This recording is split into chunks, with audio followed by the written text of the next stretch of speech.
here. I'm gonna put on this screen. Yes, gets it the first time. Legendary. Okay, can you all see this, or do I need to zoom in? Starks Dino, thank you very much for 4 months, pal. You are somebody else, just not someone popular. Thanks. Did have opinions. Good, doesn't need to be there. Got fired from my job at the clockmaking factory. Yeah, I was putting in extra hours. Hi-oh. Sorry, I mean the EP. Haven't listened to this new episode. Oh, what EP did I put up? Forgot to like and comment. I'm awful. Yeah, I don't know. I thought the audio quality was truly abysmal. Like the levels are completely off. The Loosemore flicks in and out. Jack sounds like he's talking from inside of a well. It was just bad. I'm the same. I don't listen to the Trainspotting song. Really enjoy the album. Yeah, I'm surprised at how much I liked it. I'm also surprised at how, I don't know how to put this. It was just like really good. It was really good production and stuff like that. Like it just sounded really good. You know what I mean? It wasn't just that I actually enjoyed it. It was that it sounded like a class album. So. Zoom, right. We don't really need to read all of this stuff. We only really care about the numbers, right? This is from Stereogum, which is a website I visit quite a lot. Fuck, this is so distracting with the... Do I need to zoom this much, really? Is this not okay? Listened to it at the gym this morning. Thought the audio was fine. Wow, thanks. By the way, I might have made the audio quality worse for the episode. I turned the bitrate up. Maybe that caused the drops in audio. Oh! I wonder, because Loosemore's... Loosemore couldn't... He had to dial in on his phone. It would not work with his desktop at all. Because he kept on... like, I don't know, something was really up with his audio. Had a handful of Wolf Alice songs and... Oh my god, I made it. Oh, that EP from Pronoun. Yeah, that's awesome. Pronoun is really good. I didn't expect this EP at all. I just went into Spotify, the release thing today, and it was there. Also, that's in the last 2 Midnight Hour episodes. Pete has ruined both of them for audio, so that's really, really good from him. Top quality modding. Okay, I'm gonna do this, right? It's 100 albums. It's a long fucking list here, so let's just see what we can do. This is the 100 best albums of the 2010s list from Stereogum, and it should be good. Did you hear the New Lord song? I did hear it. I liked it. I think the song will be a grower, and I think when you hear it in the context of the album itself, it'll be a song that you always sing along to. At the moment, though, I don't really feel like listening to it again. Can only apologize. It's fine, don't worry. I'm not really blaming you. Fuck me, if I knew we were going to a tavern, I would have brought me fucking skull cap. Is this a... Are you appropriating the opening lines of Green Street? Okay, Future... easily could have been a one-hit wonder, remembered for singing the hook on a song that wasn't even his own. At the beginning of the decade, Future was merely a minor Atlanta mixtape star with Dungeon Family connections, known outside of town mostly for warbling on YC's 2011 earworm Rax. But on his proper debut, Future proved that he could do anything. Riot-starting anthems like Same Damn Time. You know what's really interesting is I listened to this album today. Lovesick balladry like Turn on the Lights, hypnotic strip club reveries like Magic. He could transform the standard Atlanta rap into his own psychedelic melodic playground. He could reshape the city in his own image, and in the years that followed, that's exactly what he did. I could not agree with this more. Future is the best. He's the absolute man. I think out of the 2010s, he is so underrated when people do their list of like best rappers. For how prolific he was, for how consistently good his music was during that time. He's just fucking an absolute madman. I also listened to Slow Forever by Cobalt again, class stuff. I love that album. It's really fucking good. I love the phrase, Future proved he could do anything. He did.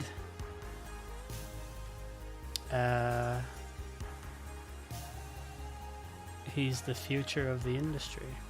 Was an effort to put my mate to bed and make my way to my PC. What? He is the future of the industry. That's it's very clever, Dave. Okay, at number 99, Car Seat Headdress, Teens of Denial. I think I've actually listened to this album, and if it's the one that I'm thinking of, I'm fairly sure that I got absolutely nothing out of it. Come on, would ya? Fucking hell. Is this the one? Yeah, Teens. Yeah. So, honestly, I just got nothing out of it. Like, it was fine. It was pleasant, even. But none of it stuck with me at all. I just listened to it and I was like, you know? Future is probably the most influential rapper this decade other than Kanye. Yes, hard agree. I would actually maybe even argue that he's more influential than Kanye, because I feel like Kanye's influence, if you listen to Anonymous Cowboy, 9 months, pal, thank you very much. Will the text-to-speech work? Play up Tavern Blues. It does. Play up Tavern Blues. Could you link the article? That is a good idea. I will do that. Just for you. No, because then it'll spoil it though, won't it? Or do you want to check it later or something? You heard the new Fear Factory shit? No. Fear Factory? The founders of nu metal? I haven't listened to them since like 1999 or something. Yes, cunt. What? Don't spoil the fucking article for anyone, okay? Right, so yeah, this album, I thought it was fine. Nothing more than that. Pup, The Dream Is Over. This album's actually really, really cool. They're like kind of I feel like using the term pop punk to describe them almost sounds like slanderous in a way, but that is pretty much what it is. It's just not sickly pop punk. Like it's nice.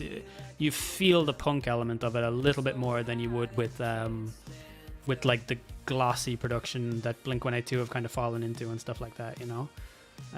Hardly going to be here for the finale, but it'll be on YouTube probably. You can watch in lower resolution now. Cheers, L. You're welcome, Lloydie. I did a lot to achieve that. Fuel injected Suist Machine Fear Factory. Yeah, I was never really big on them. I respect them for creating nu metal, which is objectively the best genre of music, but if it turns out I've listened to even one of the albums on this list, it'll be a shock of lesser proportions. Really?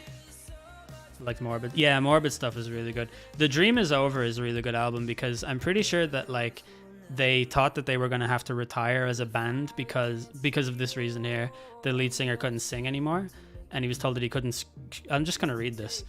He was told that he couldn't scream on stage in a punk band every night anymore. The dream is over, his doctor said. So what did Babcock do? He screamed about it. The Dream Is Over is one big, glorious, life-affirming scream of an album, packing approximately 1,000 therapy sessions worth of anger and self-loathing and bile, 10,000 cathartic gang shouts, and 100,000 melodic pop-punk hooks into its frenzied half-hour runtime.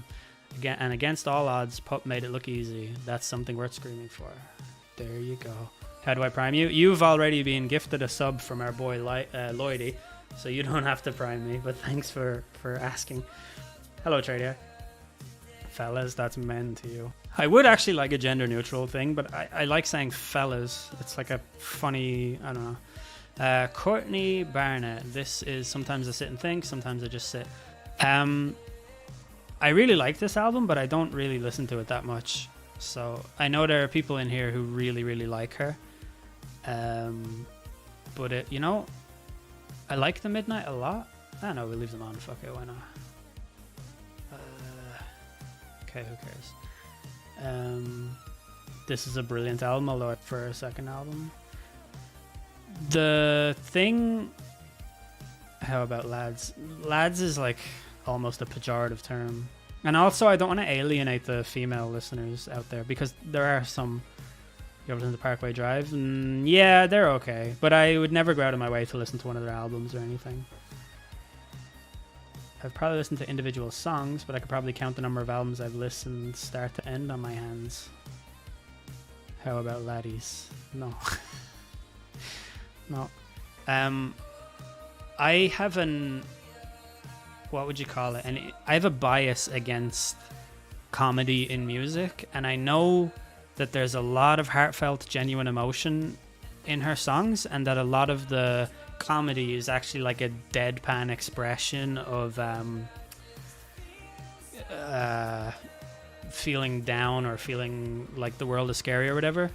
But I just don't like. I think she's really good. I just don't really love this album or anything like that. How about truckers? I'm not gonna start every stream by saying "What's up, truckers?" Fuckers is gender neutral too, but that's I don't know. I feel like saying fellas is fine because it sounds like a joke. You know what I mean? Like you wouldn't think like, oh, he's talking to me. He said fellas. Fully walled up from my bar to my PC room to exist with you, and you should not. Okay, Charisma 135. Just sit down for a second, okay? I didn't shit on Parkway Drive. I said I liked them, but I wouldn't go out of my way to listen to one of her albums. That's not really. If I was in a pub and they came on, I would be happy that they were on. I would be delighted to be sitting in a pub that facilitates that type of music, okay? But I wouldn't go out of my way to listen to them. That's not an insult at all. 3 genders are male, female, and trucker. Okay. What's up, truckers? Welcome back to the Midnight Hour. Right. Okay, Colleen Green, I Want to Grow Up. Don't know if I listened to... Do you know what? I have a feeling that I've listened to every album on this. And there is one way to find out. I'm not going to do this for everyone. But I will be really disappointed if I've listened to this and I have nothing to say about it. I have fucking listened to it. It's gonna be this exact. Yeah, it is. Fuck. I think that what I need to start doing is get like a notepad, and every time I listen to an album, I write down my thoughts on it because it's getting harder and harder to remember every album that I've listened to. Like what? How many? I've listened to 3,030 artists. It's not gonna be fucking possible for me to figure out. Man, I've been following you for so long. The fact you hit me up about that is enough. That's funny. Okay, great. What's going on, truckers? My name is Elden Hero. Okay. There's a lot of energy in here tonight, and I really respect it. Okay, I don't remember this album. I can't really remark on it. Why Oak? Civilian. This album's really nice. One of the songs on it is on the Walking Dead soundtrack, so it will probably be familiar to a lot of you. But yeah, this is a super nice album. It's sort of like a, I don't know, American or like North American indie music is very hard to picture what it sounds like. But this is just kind of really relaxing melodies and pretty vocals. That's what I would say. Can someone clip L saying that? Saying what? As an Aussie, you deserve rain. Okay. Purity Ring Shrines. This album is class. Lives on the borderline between pop and esoteric. Its creeping and crisp production would end up influencing a lot of mainstream music in the decade that followed it, but Shrines itself is compellingly weird. I agree with this. This album is... They have 3 albums in total, and I like them all. I like their second one best. It's called Another Eternity. But Shrines is a really good album, and they've never made anything else that sounds like Shrines, and I think that's a testament to exactly how much it explores parts unknown, a space that still feels utterly alien to this day. It's really true. Nothing else they've done sounds like it. You should check this album out, all of you. I think you would all like it, honestly, everyone in here. I will be leaving to the pub soon, unfortunately, but I'm winning back my Chatter of the Year award. I hope so. Or can L say it again with more energy? Curse at 27 Lies. Most underrated fucking band ever. I can't listen to... See you later, Pete. I can't listen to music that is DMCA protected on stream. I can listen to the Midnight because they don't strike you for it. Hop Along, Painted Shut. This is... I thought that this album was fine, but this band are like so fucking popular, and they're so... I don't mean this in like a negative way, but it's very hip to listen to them. Like they're a very hip kind of a band. They should be called Hip Along, if you want my fucking opinion. But yeah, I can't get into them, and I feel bad about it because I've tried. I really have tried. But they're another band that I just think are fine, but not more than that. Jim O'Rourke, Simple Songs. This man, I very vaguely remember listening to this. But I don't really have anything to say about it, unfortunately. Hop along to the bandwagon, sheeple. They're Nobody circa 2007, so I imagine it'll be fine. Mark would disagree. I don't think it's up to Mark. I think this one is Jeff. Jeff owns this one. Mark has no say over here. But yeah, I still would rather not risk it. Soft sound. This album is fucking class. And do you know something? Japanese Breakfast is just one person. She has a new album out this week. Am I right? I listened to it today. I'm pretty sure it's from this week or last Friday. I think it might have been released. But yeah, this is great. You should check this album out. It kind of, I feel like Soft Sounds from Another Planet is just such a perfect title for it. You know what I mean? When Sports came out in '83, they really came into their own. Ah, yes, Huey Lewis, Charlie Bliss, Guppy. So for the longest time, I thought that Charlie Bliss was like a rapper, and then I listened to this album and I was like, wow, that is absolutely nothing like what I was fucking expecting. This album is fine. It gets a thumbs up from me. Singer from Charlie Bliss sounds like Tommy Pickles. Giant Potato, how are you doing? It is good to see you. Giant Potato, how does it make you feel to know that I still look at your Last FM profile at least twice a day? Okay, Young Thug. I'll be honest, I never listened to this. I saw Young Thug live, and I don't really care for him that much. I feel like a lot of people... I just feel like if Future exists, I don't need any of these other people to exist. Oh, look what we have here. It's Slow Forever by Cobalt. Heck yes. This album is like death metal mixed with like black metal mixed with like, I don't know, this album is an amalgamation of metal styles with like some shoegazy stuff kind of thrown in there as well. I think it's only 9 songs, but it's like an hour and fucking 27 minutes long or something, so it's super long, and you really do have to build yourself up to listen to it. But my god, is it a reward when you do get into it. It's a really cool story as well. I'll just quickly paraphrase this. Cobalt were 2 guys. One of them was Phil McSorley, and he went off on a crazy rant on Facebook, and then the other guy kicked him out and got in another guy instead, and they made like their best album. It's so good. I know a lot of people don't really get motivated to listen to metal music, especially stuff like black metal. But I swear this album is like a journey. It's like listening, I don't know, it's, if you not gonna lie, as an Aussie they're called shit cunts. Interesting. If you smoke weed, you should listen to this album while you do. Okay, next we have, I can't pronounce this, but this album was class. I really enjoyed this.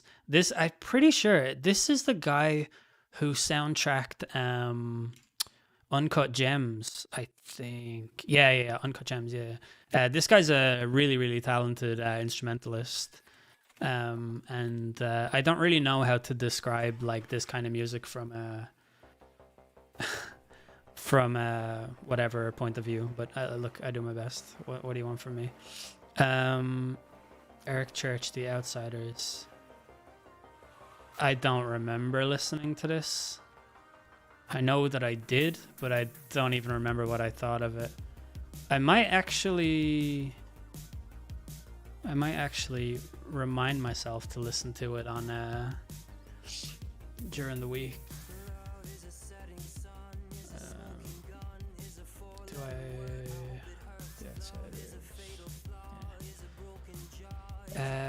Sleigh Bells, Treats. Honestly do not remember listening to this either. I think I've listened to a couple of their albums, and I don't hate them. They're like they're in my library. I throw them on every now and then, but don't really have much to say about this, unfortunately. For real, how do I aggressively make you play Curse of 27? I will never play them. There's no point in continuing to ask. The Uncut Gem soundtrack is crazy. The whole film is crazy. It's like the film is like drinking 2 cans of Monster Energy and just sitting there on edge, jarred and anxious and fucking... Right, this fucking album, I do not understand why people like this band. Like, everyone in the world is seeing something that I don't see about them. And I thought, when I looked at this album's track list, I'm pretty sure Danielle Haim is on it, and there's a bunch of other people on it who are like, you know, relevant and cool and stuff. Isn't there like 3 features on this or something? Danielle Haim, Steve. Oh yeah, it's it's that she's on 3 fucking songs. And I like Haim. I think they're fucking awesome. But this album is garbage. I just don't like it. I don't like anything that they do. I don't understand why this band are as popular as they are. I feel like it could be any fucking indie band from where are they from? Are they from like California or something like that? They're from New York. I just don't know. I don't get it. Even just aesthetically, I don't fucking understand. Like, I don't know. They're not for me. I'll tell you that much. And they're fucking this Father of the... Fuck you, man. Naming your album after that. Would rather drink bleach than listen to that album again. Don't drink Monster because I'm not a huge goth who works in CEX. Yeah, fuck that album. Father of the Bride was insanely average. I mean, look at the support I have in my chat. This is what I like to see. God, I was expecting to get mauled for this because they're so pop. So if no one here likes them, who are the people who like this band? How are they so popular? I feel like there's a fucking like record label exec somewhere who's like out of pocket from paying average people to fucking act like they like them. It's crazy to me. I just don't understand. Priest, Nothing Feels Natural. Priest are awesome. They're broken up now, I'm pretty sure. But this is a really good album. I guess I'd call it post-punk or something along those lines. But this is well worth listening to. I'm sorry I don't have anything more to say. There's fucking 83 more to go. I can't give an in-depth thing on everyone, but this is a good album. I like their previous albums, but that album is so awful. What was the one they had before Father of the Bride? Weekend in the City. Is that the one? Or I don't know. But I didn't like it. Vampires are cool, Al. Thanks, Dave. I'll mark that one down as a positive. Fuck buttons. Slow focus. Don't remember what I thought of this. I think my main takeaway was that I don't like their name. I should have put in a little bit more effort into this, shouldn't I? Yeah, I just can't remember. I listened to all these in like 2019 or something. Babe Pig in the City, I think it was called. Oh, look at this. What is my most recent listened to album? Oh, it's look, it's them. That's them. This album's insanely good. It's I don't understand how 2 people can produce so much noise, but Japandroids are like, they play really fast, they bang the instruments really hard, they scream really loud. They're like listening to,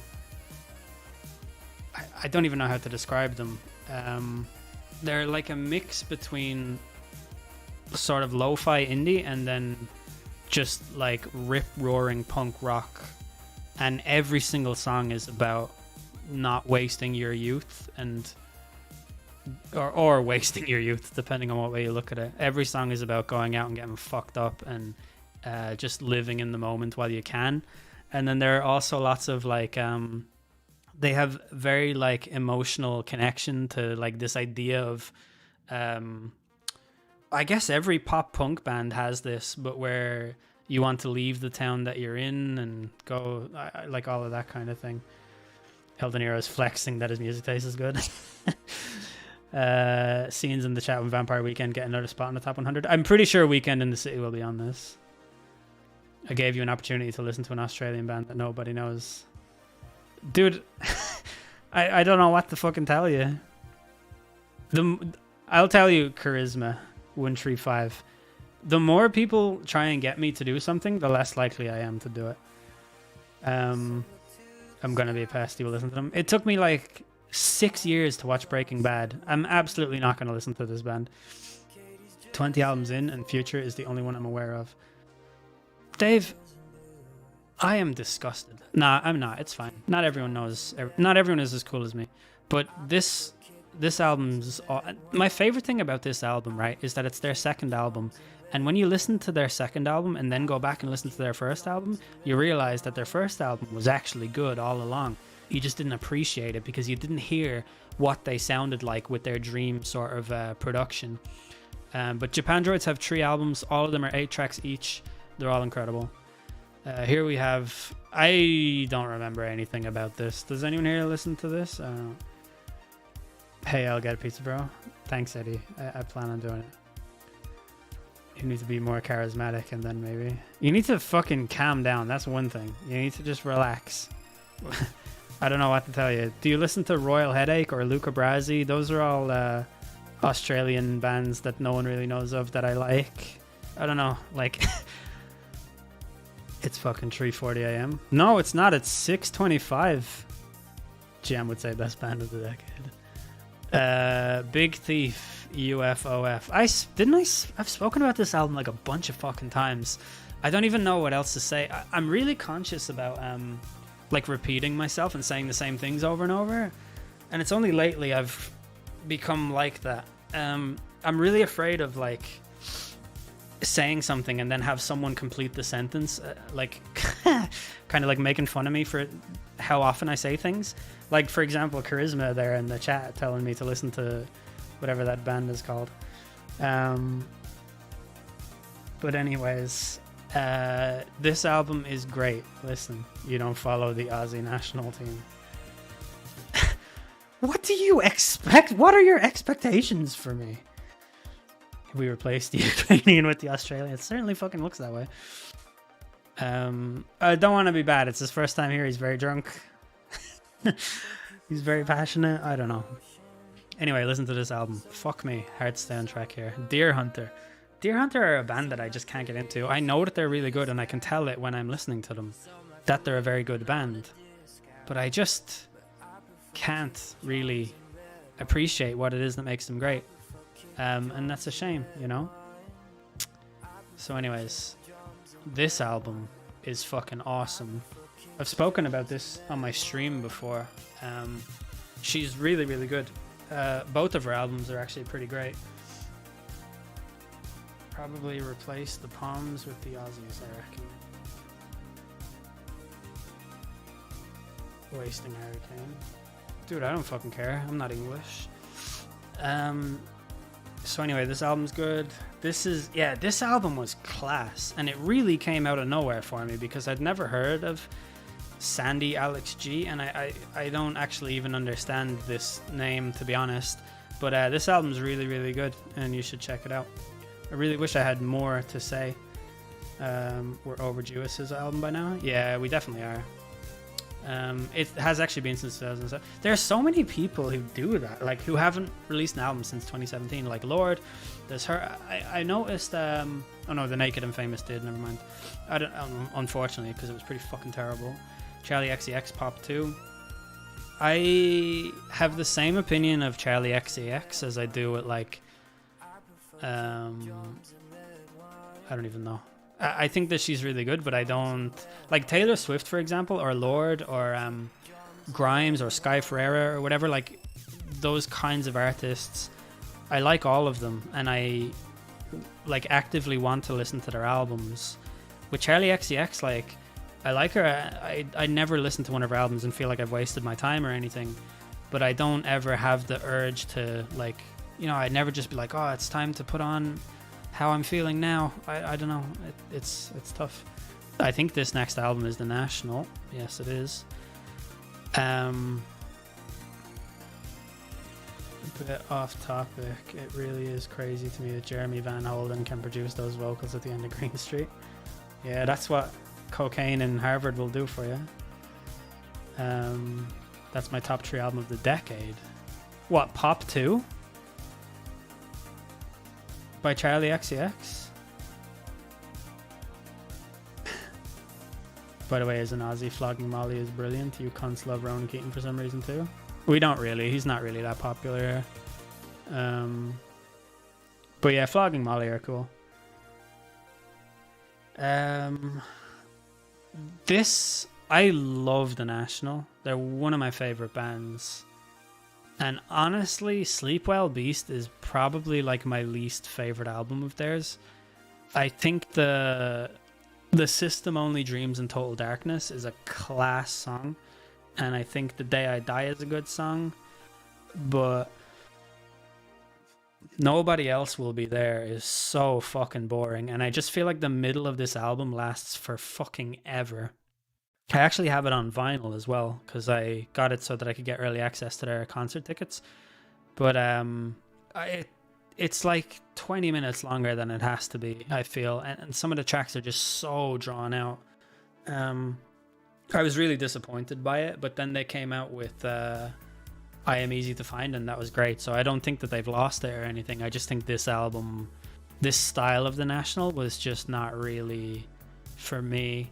I feel like they did. I think that it's correct that it's of the same kind of style and atmosphere that Boxer is, but I just don't think the songs are that memorable.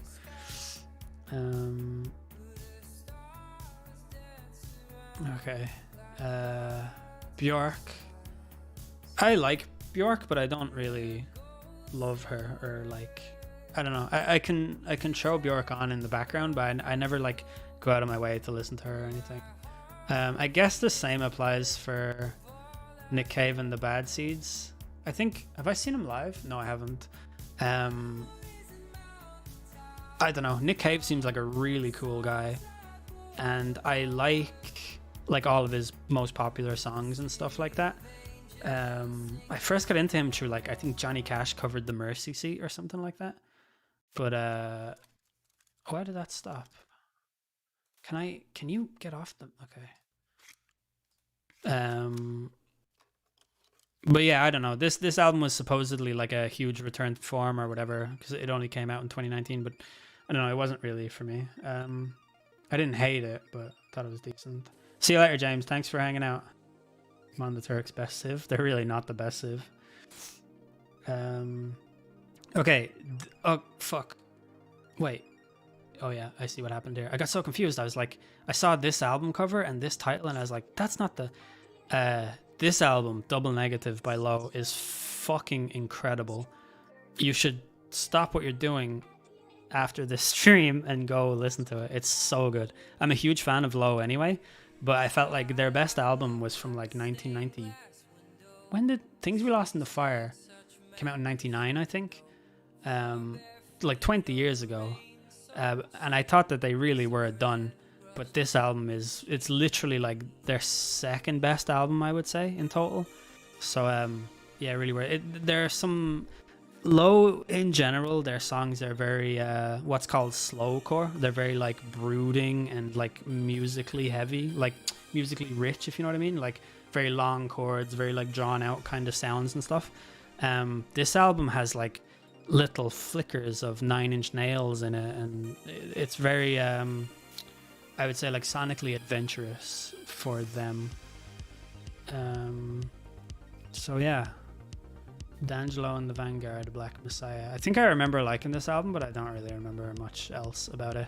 1989 by Taylor Swift.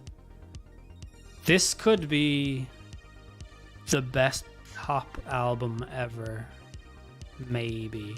Don't know if I'm qualified to say that. Like, it's probably not realistically, if the Beatles are considered a pop band and all of that stuff.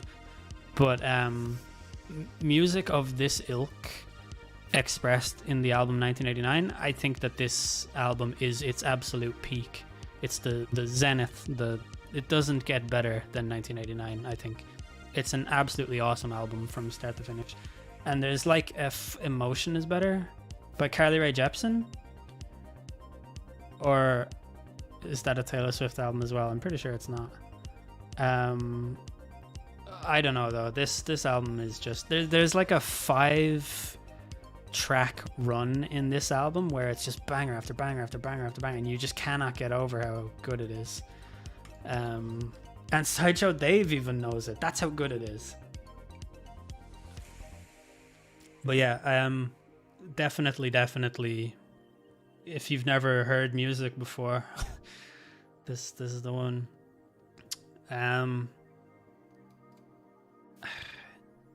This album is great, but so fucking hard to listen to now. So yeah, I don't know. Probably just read what it says. Probably shouldn't talk about it. Lana Del Rey, Norman fucking Rockwell. This is my favorite Lana Del Rey album. I don't know what it is about it. I think it's just that it sounds like the 1950s to me, except it's actually listenable, unlike everything that came out in the 1950s. That's just a joke. One of my favorite albums breaks me apart. Yeah, exactly. Why argue who is better between Taylor Swift and Carly Rae Jepsen when you can just sit back and appreciate them both? Agreed.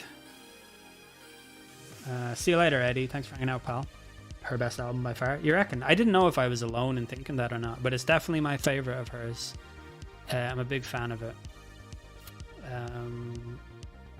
Jenny Haval. Probably not how you pronounce that. I'll be honest, I do not remember listening to this album, but I'm sure it's great. This fucking James Blake, man. I don't really get James Blake. I had like Overgrown back in the day and I used to play it every now and then, but never really saw what everyone else saw in it. And I know that he's good because so many like of the most popular and influential musicians on the planet listen to him. 27 lies. Thank you for the $1, Charisma, but I will not be listening to anything that isn't DMCA protected. I'm sorry. But I appreciate the $1. You cannot keep me from what I want. I can and I will. James Blake blames Jake more like. Oh, you're right. Right there, some dog shit Aussie band. Dude, it doesn't matter. There's an Irish band called The Plea, right? That no one here has ever heard of. And if I put their album on, I will get an email from fucking Universal Ireland telling me that I've fucking infringed on their property protection. That's just how it works. I can't take the risk. I can check it after the stream and look into it a little bit more. If you want to give me 5 fucking minutes, there's nobody in Australia who will do it. You don't know that. It's like 3:40 a.m. and you're pissed out of your head. You can't say that. Okay, Blood Orange, Cuba Deluxe. I feel like I remember this album, but thinking that it was a little bit too long. Could that be right? Yeah, 51 minutes. I remember listening to this album and thinking that it was really, really good, but this little section here just felt a bit long. I think that's the case. So yeah. Fucked Up, David Comes to Life. This album's awesome. Fucked Up are a really good band, but I don't listen to them that much because their name is kind of cringe. I think I feel that about every band with fuck in their name. Don't argue with me, you Irish fuck. Dude, I appreciate the $1 and that, but stop, or I will actually ban you, and then it'll be really sad because you just got here, and like, as you can see from my chat, I really do need the numbers, but also don't need to be constantly insulted for not doing something that it's perfectly fine to not do. Hurry Up We're Dreaming by M83 is like absolutely one of M83 have, well, I guess it's just Anthony Gonzalez. I don't know, are they a band or is it a him or whatever, but Saturdays Equals Youth and Hurry Up We're Dreaming are just two of the best albums, like two of my favorite albums in the world out of all music. I think the fact that he made both of them is fucking insane. But Hurry Up We're Dreaming is really the... I don't know. It's got the track Midnight City on it. And it really is like... In fact, this band here that we're listening to and this sort of... retro wave type music, I feel like Midnight City is the absolute ultimate like retro wave track. Do enjoy the song After the Fact. Yes, I will, don't worry. M83 isn't even a real motorway. Who are the Australian band you want to listen to? They're called I don't even fucking know. Curse of 27 or something like that. 1975, I Like It When You Sleep, for You Are So Beautiful Yet So Unaware of It. I think this album's really fine, but like I think this band are so messy and rough around the edges that when it works, it's actually class. But when it doesn't, you're just left with this fucking insane like spread of different genres that just don't really fit together. I will defend that the 1975 album all night. I mean,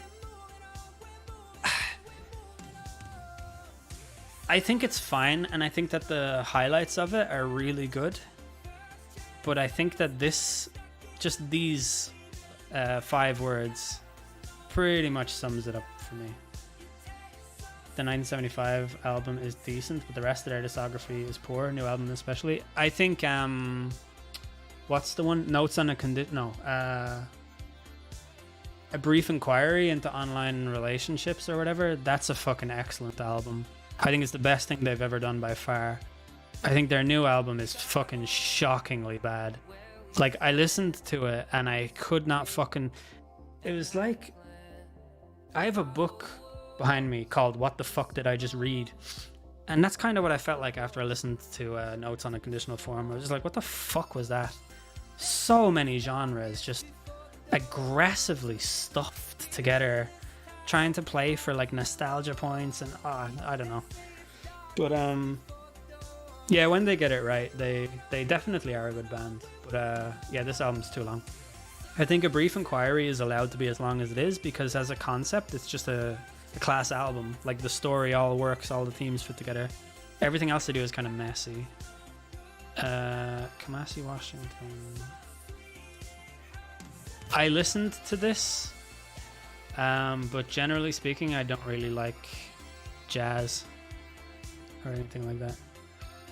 In fact, I liked their first one. Their first one is their least offensive album, their most safe album, let's say. I also think that their first one is very of its time. I don't know if it'll hold up. A Moon-Shaped Pool. This album is really, really beautiful and very like ethereal and warming and all that stuff. I just fucking hate so much. This is like the most pathetic, pedantic, I'm being a cunt type of things that I've ever thought about an album, right? But I fucking hate that the tracks are just alphabetical. It really takes something away from it for me, and I don't know what the fuck is wrong with me and my fucking cunt brain that I can't just appreciate it. Like, I don't know. It's just the way I am. But yeah, it's a great album. It's like really good. It's like probably like a 9 out of 10, but because of the track listing, it's like a 7 for me. I don't know what the fuck is wrong with me. Tribe Called Quest, we got it from here. Thank you for your service. This might be their best, to be honest. Yeah, I don't like that either. Nice. I like to see Solidarity. Absolutely incredible album. I genuinely think that I don't know, yeah. I can't really get over how good this album is.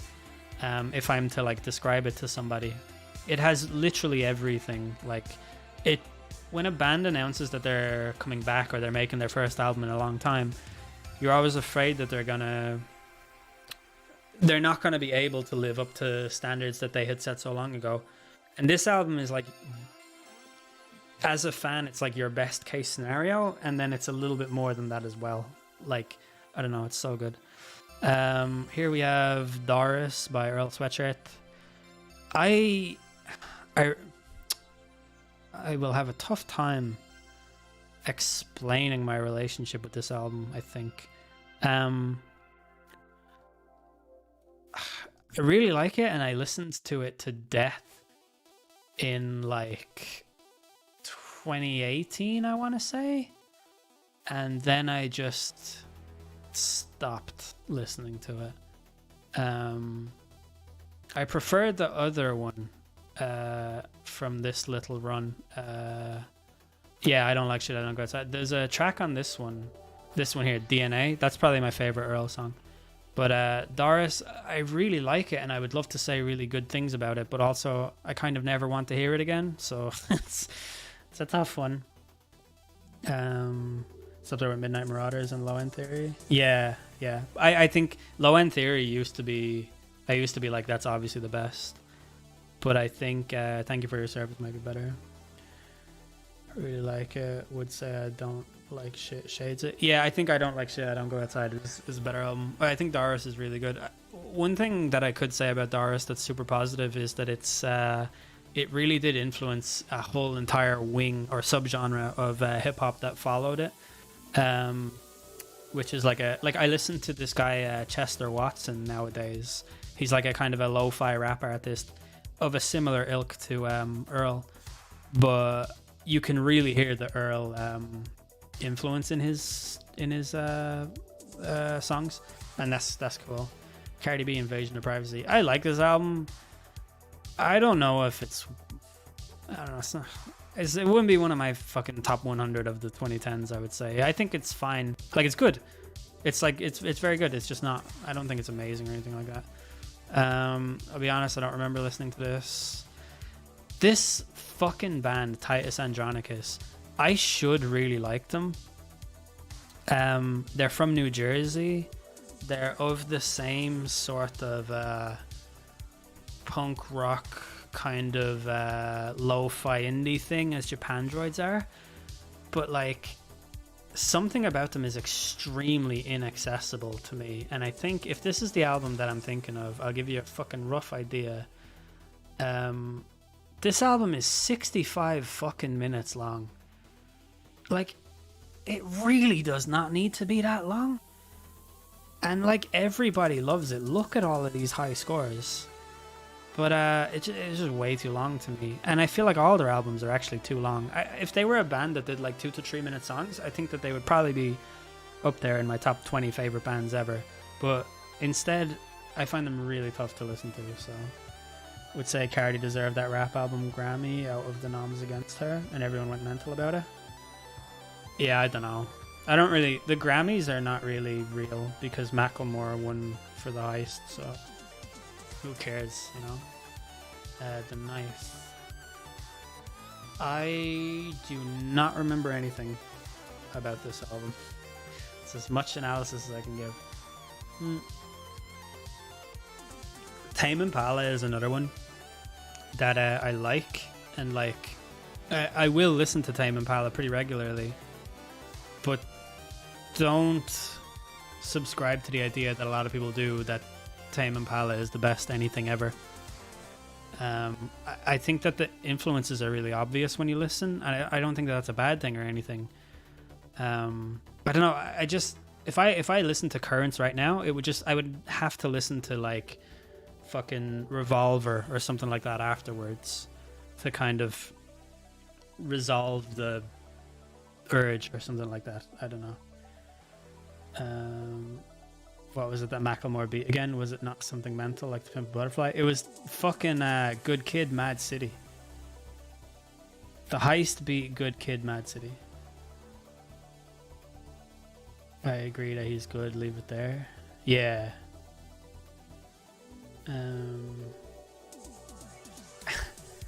Yeah. People go mental.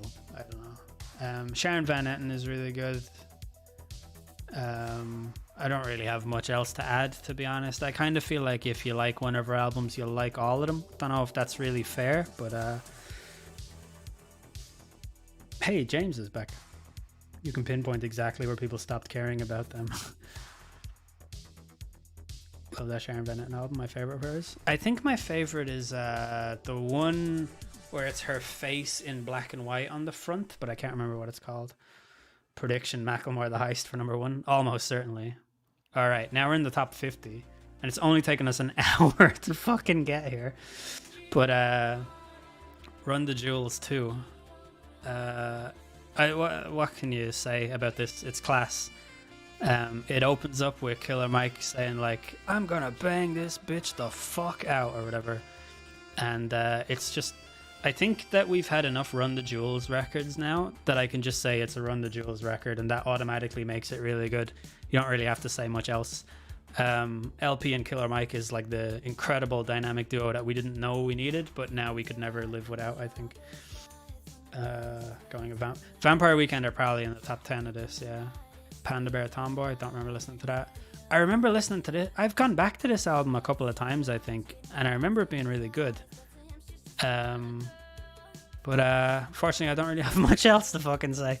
I have a lot of albums in my Spotify, like in my library, where how do you fucking albums? I'll just go here and like scroll, and sometimes I'll just see like a cover that I like, just a cover will stick out, and I'll just click on it, like whatever, and then listen to it, and I don't know, won't really remember much afterwards because it's kind of only passive listening, but that's a thing, nice and sweet pop punk inspired. That's what we all strive to be. I remember really liking this, but it was a long time ago. Rihanna Anti. I feel like this, I don't know, I think people overstate how good this album is because it was like marketed as the first like album of Rihanna. Like, Rihanna's very influential, has tons of albums, tons of number one singles. She's got her own makeup and beauty line. She's in movies. She's got like these fucking what is it, like that book she's in where it's just pictures of her and it costs loads of money and stuff like that. But she's not like an auteur, as they would say. Like, she's not like Donald Glover, where she like takes her art super seriously. Like, she's not one of those stars generally. But Anti was kind of seen as like a shift that she would go on to become that. And I really don't think that this album is like, it sounds like an album, and that's a great thing. It's cohesive, like it's good. It's a solid, this is the word, artistic statement. That's what it is. It's a solid artistic statement. But I don't think that it's the fucking 46th best album of the 2010s. Like, I think it's fine, and its highlights are very good, but I don't know. It feels like there's at least 3 or 4 filler songs on there. Like, I don't know. Now that's what I call music. 89, my number one. Preferred Loud, personally. I like all her albums. Like, I listen to her, like a fair bit. But yeah, I don't know. I don't think this album's like amazing. I think it's good, and I'll listen to it, whatever. But this is Pusha T, Daytona. I knew this was gonna be the fucking thing. Like, Drake's album was 25 tracks long, but Pusha T in just 7 tracks makes the fucking laser focused blast of old school high flying drug dealing shit talk. This album is class. It is class. But the biggest fucking con with it, or negative point of it, is that it's only 7 tracks long. It doesn't feel like a fucking album. It feels like an EP. Like it's, how long exactly? 21 minutes. It's fucking 21 minutes long, man. 7 songs. Like, come on. That's not a fucking album. I don't care what anyone says. I don't care how good it is. It's not a fucking album. Fuck off. Slow Dive. Teenage Dream Must Be Better in 1989. Could be the best of the Kanye albums that year. Yeah, definitely. By far, actually. But Pusha T has been, like, from My Name Is My Name onwards, there's been, 3 Pusha T albums, I think? And they're all really fucking good. Like, he's class. Slow Dive were I think Slow Dive were one of those bands that were off 20 something year absence, and then they came back with this one, and it's really, really good. I've become quite a fan of theirs. They're a really nice band to get stoned to and lie in the bath. Perfume Genius, I cannot remember what I think about Perfume Genius. I think I have Perfume Genius confused with 4 other artists that all kind of sound the same, but I'm sure that this is good if it's the 43rd best album. Do you guys not rate Kids See Ghosts? I think it's fine. I think there are 1 or 2 very good songs on it, and I think the rest is okay. What's the one, Reborn? Is that what it's called? I think that song's class, but I'm not mad about the rest of it. Ariana Grande. I assume she'll actually have 2 albums on this list. But yeah, she's really good. I still don't have that thing with her that I have with like Taylor Swift or Lorde or whoever else I mentioned earlier. I guess it's not fair to put Grimes in this kind of category. I think she's a bit better, but yeah, Sweetener's good and the other one is good. Thank You Next, is that what it's called? Just can't vibe with Ariana. Yeah, I don't get particularly excited to find out that she's releasing something or anything like that, but I do like her though. Acid Rap. This isn't an album, it's a fucking mixtape. This is really good, but also Chance the Rapper is in a really weird position, like in my head, where I really liked Acid Rap. I thought it was class, and I thought the coloring book was even better. And since he's released the fucking Big Day, I haven't gone back to any of them because that album was so fucking shit that it just makes me completely uninspired to ever listen to anything that he has to do again. So there you go. Thank You Next, an incredible album. Not fussed on anything else. I think I like that and Thingy the same. Born to Run or Born to Die. Fucking Titus Andronicus have a track that makes fun of their own Jersey roots in it, and there's a line in it that goes, "Tramps like us, baby, we were born to die." That's why I said Born to Run there, because we were just talking about them. This is my least favorite Lana album, to be honest. I really fucking don't like the song Video Games.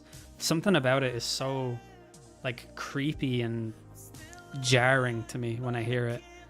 I can't explain it. It sounds like a 1950s wife poisoning her husband for insurance money, or so. Like, I don't know. There's something about it that just puts me off in some way. I eagerly anticipated the big day for the entire month of July 2019 for me to listen to it completely optimistically and hate everything. I couldn't fucking believe how bad it was, but I wasn't even upset. I just thought it was hilarious. After all that hype that he couldn't even deliver something average. Instead, it was like the worst fucking album ever. Joanna Newsom, Have One On Me. I think I remember liking this. Take Care. Honestly, this album was a real breakthrough for sad boy rap.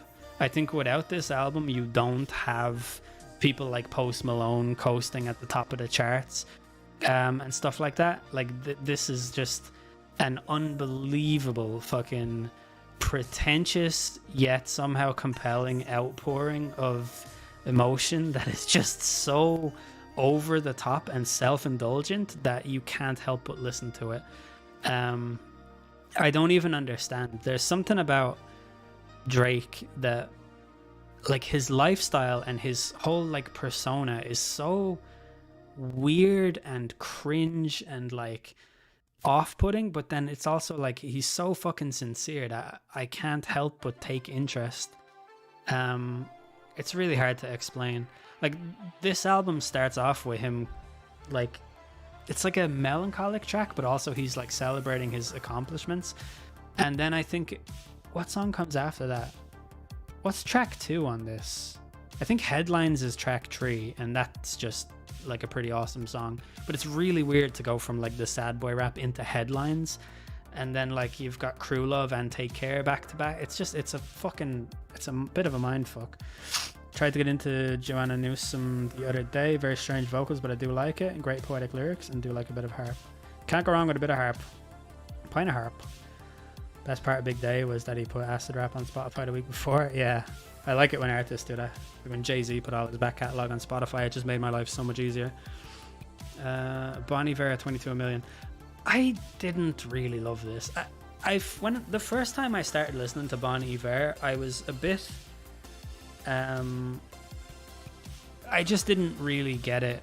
I don't like the indie music that's focused on like multi-instrumentation, that's like old style instrumentation, and then the vocals are all very like, I don't know how to even like Beirut, you know the band Beirut, the way that he fucking sounds with like every track is like, or like Elbow, where they just sing so fucking annoyingly.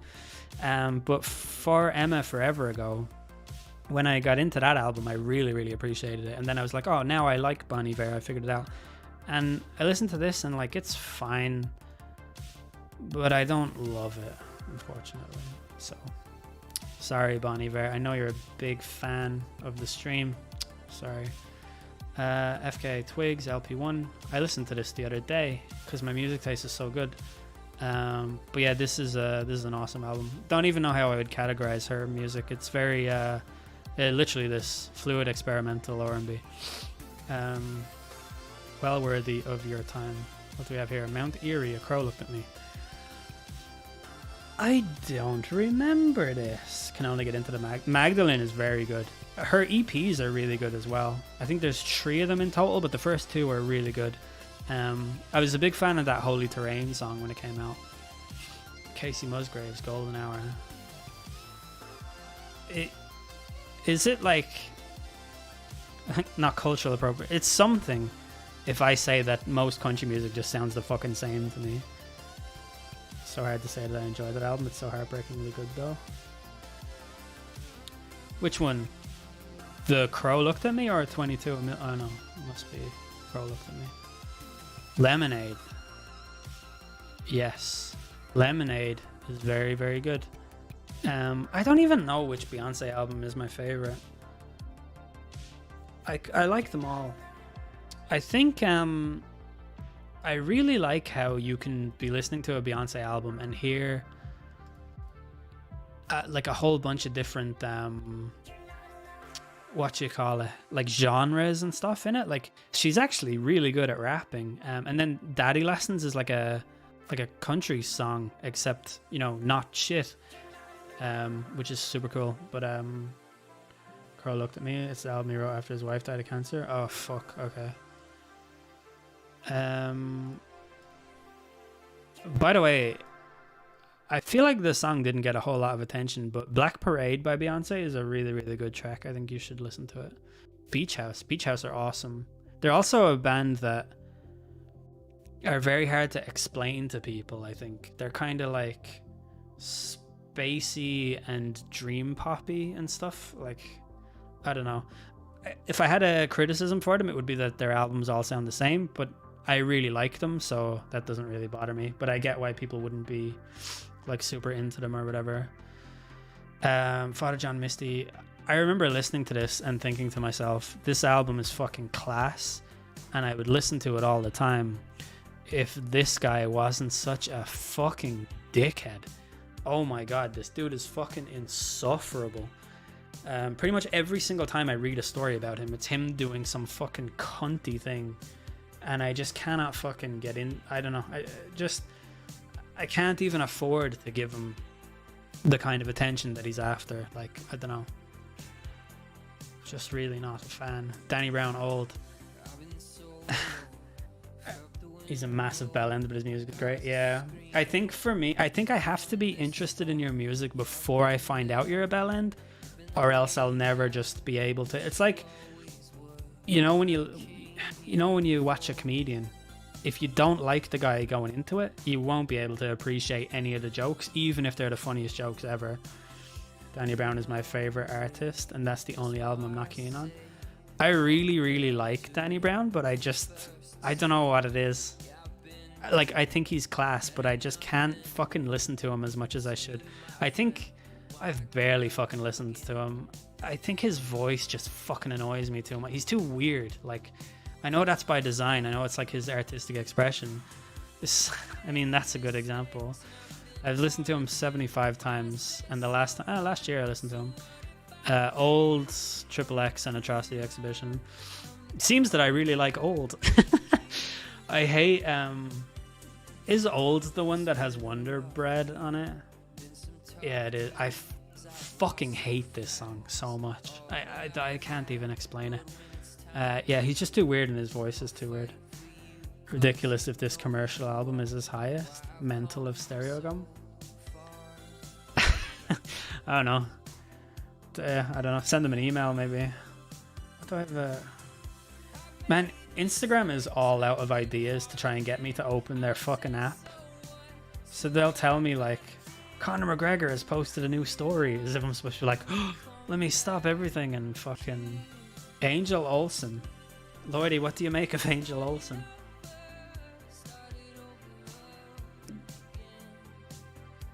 I don't really know what to say about Angel Olsen. I'm like not an absolutely massive fan. I couldn't even fucking say. I don't know.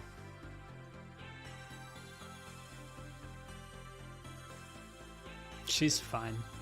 I don't dislike any of her albums. Angel Olsen is my favorite. And this is also the only album I'm not keen on. They're an angel. They are an angel.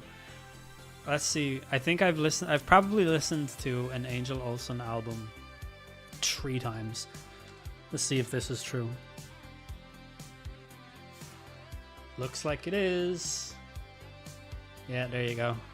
Burn Your Fire for No Witness and Halfway Home. Yeah, I don't know. Just not that into her. St. Vincent is another one. These two back to back. I'm pretty sure I had the exact same fucking reaction to both of them, which is like a good but hasn't changed my life, or like don't plan on. Literally love every album apart from that one. Lloydie is a huge fan of Angel Olsen. Mitski Puberty 2. I'm a big fan. I listened to this album the other day as well. I think it's class. I think that she's great. Someone was telling me recently, St. Vincent, I prefer the Grenadines. Is this some historical banter? Oh, here we go. Modern Vampires of the City. That's the one. Weekend in the City is the Block Party album, isn't it? Modern Vampires of the City. This album was fucking shite, just like everything they've ever done. Fucking dreadful band. Deaf Heaven 25. Wow. I really want to like Deaf Heaven, but I just can't get into them no matter how hard I try. Every word I see used to describe them makes me think that I should. Like black metal, hardcore, shoegaze, and post-rock. Like shoegaze and post-rock are two of my favorite genres. I like hardcore, I can take it or leave it. Black metal is kind of only really good when it's fused with other genres. But I was so disappointed listening to this that I didn't like it. But I just couldn't get into it. I feel like someday I probably will get into Deaf Heaven. But for now I'll just have to do it regular heaven. There's a country called St. Vincent and the Grenadines. It was a lovely quip. Nice. Good job. I'm proud of you. War on Drugs, Lost in the Dream. I think this album's fine. I think it's a little bit too long. I think every War on Drugs album is a little bit too long. I don't know.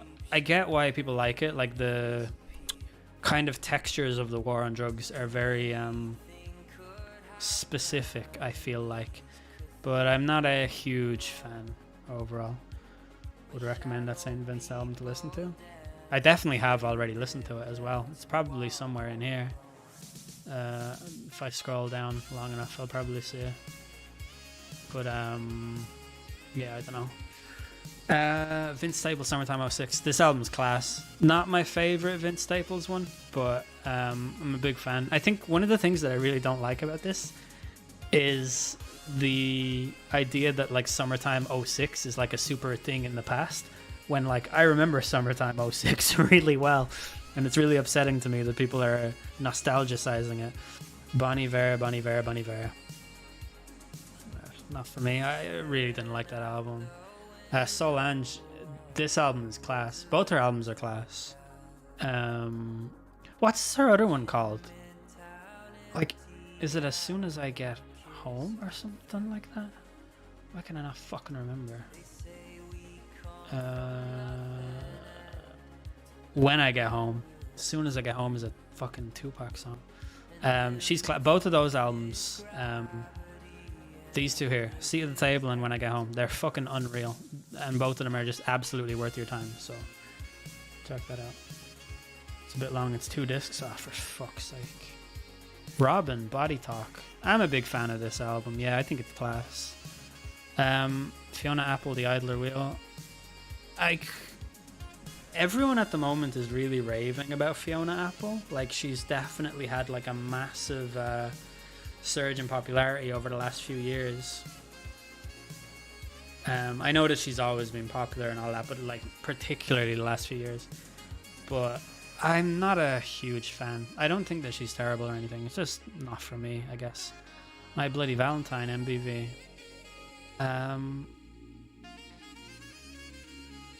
Yeah. It's probably not as good as Loveless, but somewhere in there. It's really hard to find. Like, shoegaze is very. There are tons of shoegaze bands that all sound the same, and if you like one, the chances are you'll like all of them. But My Bloody Valentine are just kind of a cut above everybody else, I think. It feels like they're the real like movers in that sort of field. Melodrama by Lorde. Melodrama is awesome, but I think Pure Heroine is better. But yeah, Melodrama is very good. Green Light is one of the best lead singles off an album of the last 10 years for sure. It's so fucking good. Yeah, I don't know, everything about it is great. Supercut is such a class song. Homemade Dynamite is unreal. What's the Plains one, whatever that is, that's great as well. Sufjan Stevens, never been a fan. There's a in Hands Open by Snow Patrol, Gary Lightbody sings Put Sufjan Stevens On, will play your favorite song. And I think I might have been like 14 when that album came out, and for some reason I just always associated Sufjan Stevens with like an 80s singer that I'd never like or something like that. But yeah, I just never really got into him. A song from that album was on Captain Spirit. A bottle from that desk is called Captain Morgan's, and it's gonna get drank tonight, I'll tell you that much. Death with Dignity. Black Star. I feel like I shouldn't really talk about David Bowie because I like David Bowie and my mum's favorite artist ever is David Bowie. I feel like I should leave the Bowie talk to people who actually know what the fuck they're talking about. He's like undeniably, you know, one of the most influential musicians ever and all of that stuff, and has inspired like most of my favorite artists and all, but I don't have a good enough grasp on his like discography to really speak on how good this album is. I enjoyed it when I listened to it. I got major Nine Inch Nails vibes from it, and not because he's borrowing from them, but obviously vice versa. And yeah, it's really good. And I don't know, I can't really big it up enough because I don't have the context for it, you know what I mean? Life is Strange sequel. I think I have Life is Strange, you know that?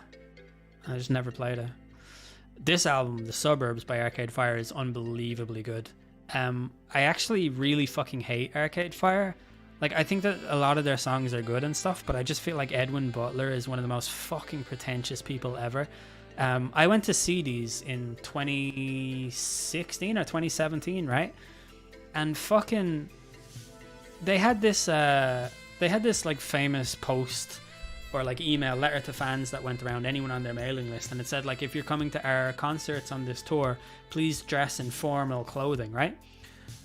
Which is just fucking such a baffling thing. And like, I guess that's fine if that's the kind of vibe you're going for, but like, they stand on stage as if they're going to a fucking game of laser tag or something, and they're telling people to dress formally. Like, how can you expect that of your fans when you dress like you're in the fucking on the set of the Neverending Story sequel or something? Like fuck off with that. Who the fuck do you think you are? Oh, dress formally while I fucking draw a Robin mask onto my face. Like, fuck you, man. But The Suburbs is a class album. It's a double album, but it's really, really good. If you can look past the pretentious song titles, they really love putting brackets in their song title to make it like this long. But they're really, really good. Could have sworn their song Everything Now was on Black Mirror. Could well have been. Every time I hear a song I like by Arcade Fire, it goes on for a couple of minutes too long. Yeah, I do agree. I wouldn't be able to deal with that if it wasn't in the context of The Suburbs, because The Suburbs is a concept album, and I think you're allowed to get away with stuff like that in them. One of the first CDs I bought was The Suburbs. Jesus, that really ages me. That's mental. But yeah, it's like a concept album that's basically just a love letter to the suburbs. It doesn't make any particular point. Like it stresses the good and the bad, and it's pretty cool. Channel Orange by Frank Ocean. This is like Earl Sweatshirt. I find it really fucking hard to... There was a time where I thought Frank Ocean was decent, and now I just can't really listen to him anymore. This is like an extremely unpopular opinion of mine, but I kind of feel like on both Channel Orange and Blonde, you only really have to listen to a couple of songs, and then you don't really need to listen to any more. I don't know. It wasn't on Black Mirror, just a weird thing I always remembered wrong for some reason. I think I could imagine that song. If you told me that Everything Now was in the episode Shut Up and Dance, I would probably believe you. So there. But yeah, I don't know. Frank Ocean is class, unbelievably talented, all that stuff. I just don't like him. Sue me. The same is true of this band, LCD Sound System. This is a fucking band where, like, I don't know. I really like their best songs, but I always feel like this doesn't have to be 7.5 minutes. This could have been an email, you know? Here we have Damn by Kendrick Lamar. I think Damn was a very necessary album for him. I'm really glad he chose not to do another sort of sprawling, like densely populated story album where there's a lot of things going on. I'm really glad he just made an album full of rap songs and it's class. And that's pretty much it. Like, you don't have to say much else about it. It's just a very, very good album. So there. Red by Taylor Swift, this far ahead of 1989? This is fucking nonsense. I think this album's fine, but Jesus Christ, I don't have it anywhere near the fucking top 10 best. No way. 1989 is so much better than this. But okay, I guess it's super influential. It was like one of the things that made her step up to like pop superstar. I don't know though. I feel like 1989 is so much better. Here's Emotion by Carly Rae Jepsen. I think this album certainly belongs here, but this one, I don't know. And I'm a big fan of Taylor Swift. This has Elle Seeing Red. Seems like Stereo like putting the most commercial and weakest rap albums on here. I would be shocked to my core if To Pimp a Butterfly is not in the top 3 at the end of it. I actually reckon the top 3 best albums of the 2010s on this are going to be To Pimp a Butterfly, My Beautiful Dark Twisted Fantasy, and Blonde by Frank Ocean. I'm almost certain they will be. But yeah, Red is really out of place. Emotion, very good. This album, thank God it's not the proper album cover because I would have gotten banned off Twitch. This album by Sky Ferreira, Nighttime My Time, is like honestly one of my favorite pop albums of all time. And there's a lot of influence in there from like The Cure and stuff like that. But I've been listening to it for 8 years now, and she hasn't done any follow-up to it. So, like, I don't know what to make of it. It's so good, but, like, that's it. There's nothing else, and it's such a shame. Like, I really wish we had another one, you know, to at least compare and contrast. Like, you could probably say a little bit more about this album if you had the context of how she sounds in another project. But this album's still really, really good. Definitely listen to it. Beyonce. I'm a big fan of this album as well. I don't really care how cliche it is. I fucking love EXO. I think it's an amazing song. It's because it's so spacey and sort of I don't know. It's like spacey and lo-fi almost with the beat in the background. Obviously it's a huge like mega pop song or whatever, but yeah, good job. In my opinion, Sky needs to get off of Instagram. She's really fucking cringy. Like she's really I don't think she's very likable as a person. Beyonce over Lemonade and a seat at the table is a surprise. Yeah, I guess I'd say just Would you say Beyonce had more singles that charted higher than Lemonade? Would that be true? I don't even know. But yeah, whatever, I guess. We have Good Kid, Mad City. There's nothing I can say about this album that hasn't already been said. It's like a movie, basically. It's like listening to a movie, and it's really good. A cool thing about this album that a lot of people might not know is that there's like a bonus edition or a deluxe edition that has these 3 tracks on it, and they're all class. They all actually sound like they belong on it. Black Boy Fly is actually, it's like a really kind of it's like a sad yet happy type of track. It's about his influences when he was younger, and the things within his surroundings that inspired him to get out of them. And I think it would really have gone well on the final release. I think that these 3 songs, if any of you have never listened to them, I would recommend go back, listen to the whole album, and include these 3 tracks with it, because they're really good. So there you go. Oh, Blonde is in the top 5 but not the top 3. Interesting. I don't really know what to say about this. It really fucking annoys me that the album is called Blonde but his hair is green. That's such a huge oversight. I cannot believe that you would have an admin error like that on an album this big, you know what I mean? Like, didn't Sky Ferreira do the cover of Easy for the Baby? Yeah, I think so, yeah. It's like an inspiring song. It really is, yeah. It even, like, I don't know, it makes me think about when I was younger. Like, I don't know, it's a weirdly, like, nostalgic track that shows you how to get hopefulness from hopelessness, or I don't know, whatever. We have My Beautiful Dark Twisted Fantasy. This is one of my favorite albums of all time. Yeah, I don't know, it's mental. It's just an absolutely fucking insane collection of every dark part of every dark corner of Kanye's mind from a time when he, like, kind of before, as he was losing his mind,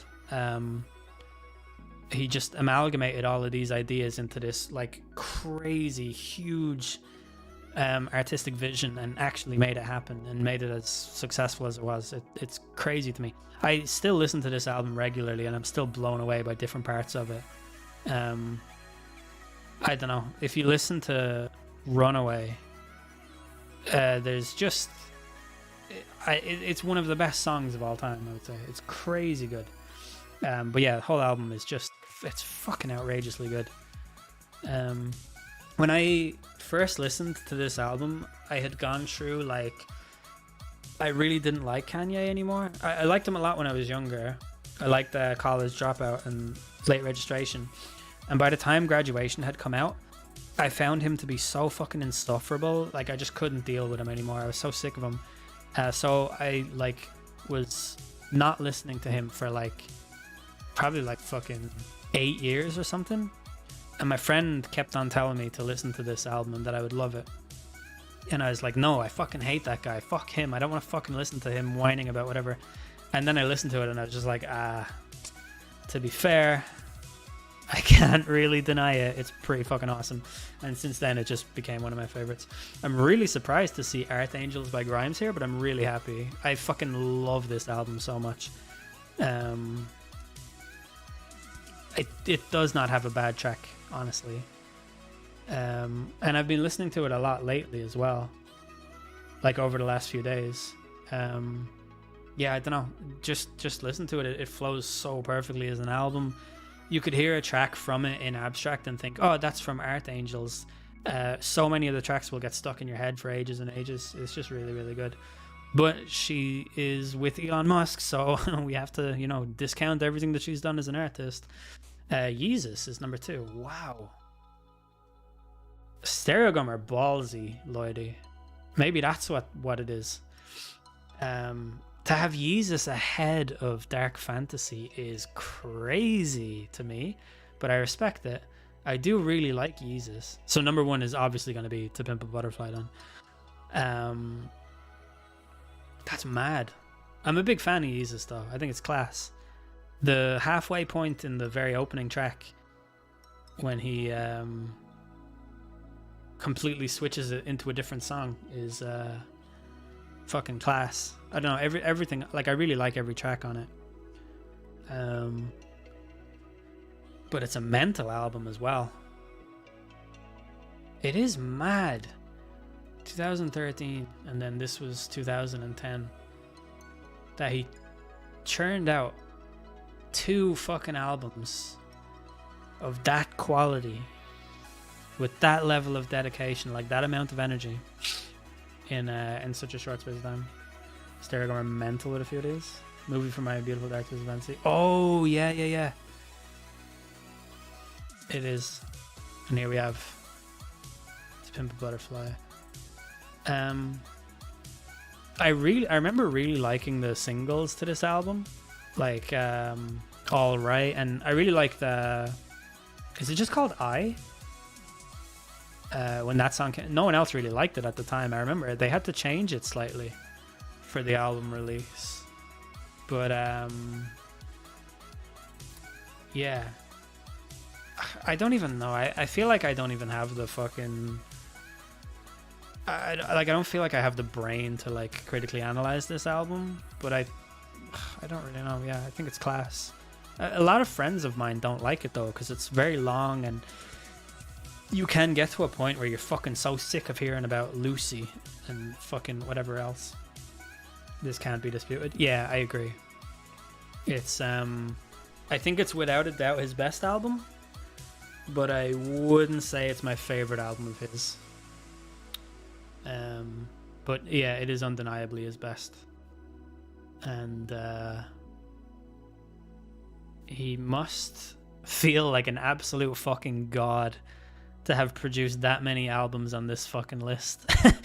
But yeah, what a guy. What do the comments say? What do the real experts have to say? I guess we'll never know. Oh, here we go. Love this website, but fuck this list. Nice. Trouble Will Find Me and Not High Violet. Weird, but okay. Yeah, I agree. Yeah, Sleep Well Beast being the only national representation on this album, on this list, is really fucking odd to me, to be honest. Like, it's by far the it's by far the weakest national release during this entire decade, so that's weird.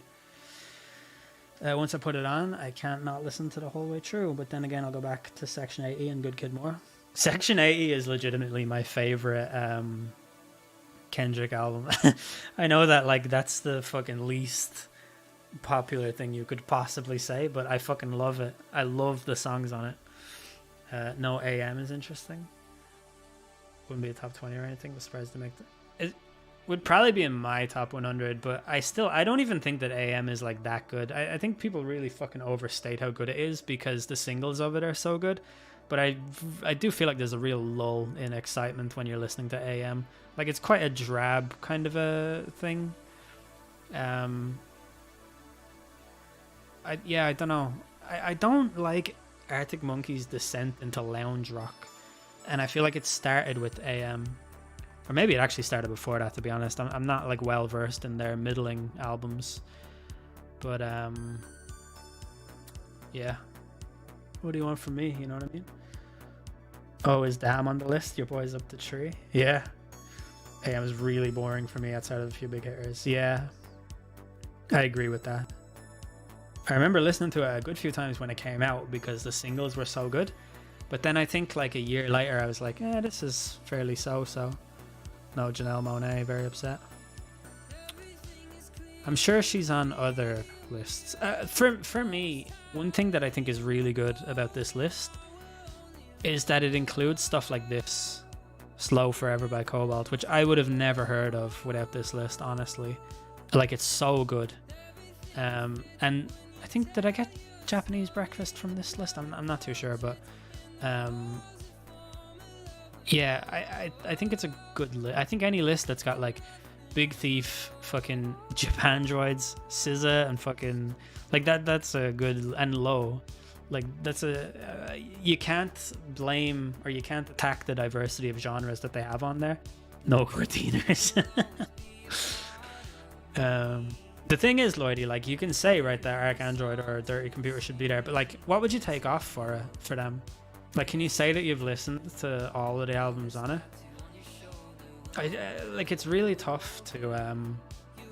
I think lists like this, right? See, you've got like Chris, Peter, like this list is compiled by a bunch of different people who specialize in a bunch of different genres and have a bunch of different arguments for presenting their albums on there. Do you know what I mean? It's really hard to just look at it and say like, oh, this should be on there. Like, I personally think Future has had, in fact, how is Future only on this once? That's crazy to me. I wouldn't even say Pluto is like in my top 5 favorite Future releases. But and I also think Coloring Book is way better than Acid Rap. But yeah, obviously they're just using different criteria. But it's really tough to just look at that and say, why would you do this and this? I'd say one of their albums would be in nearly every album list of the decade. Could be. We can find another one for the next stream. No, we won't do that. But I'm just saying that we could do that. But yeah, that was fun. We should do more lists. Best of the 10s. Don't know what else to say. What do I look like? This lighting is good, isn't it? The purple juxtaposed with the purple, very nice. Very smooth. Next 1910s and we can compare decades. Plan on playing the new Ratchet and Clank. No, I'm sorry to disappoint you, but I didn't play any Ratchet and Clank my entire life, so I could play the Crash Bandicoot games on PS5 at some stage. Something I am planning on playing is Resident Evil 8. I just don't know when, but I really want to buy that game and stream every minute of me playing it. I haven't watched any YouTuber or streamer play it. I only know that there's like a fucking 11-foot tall vampire lady in it or whatever, and I know that I want to play it because, see you later Dylan, thanks for hanging out, pal. I want to play it because Resident Evil was a huge part of my childhood and I don't play games anymore, and also I don't really have any fucking incentive to play games anymore. I only play AoE 2. You have to stream Resident Evils 1 to 7 first, so I'm not lost with the plot. Jake, if I streamed 1 to 7 first, you'd be even more lost with the plot because those games are fucking insane.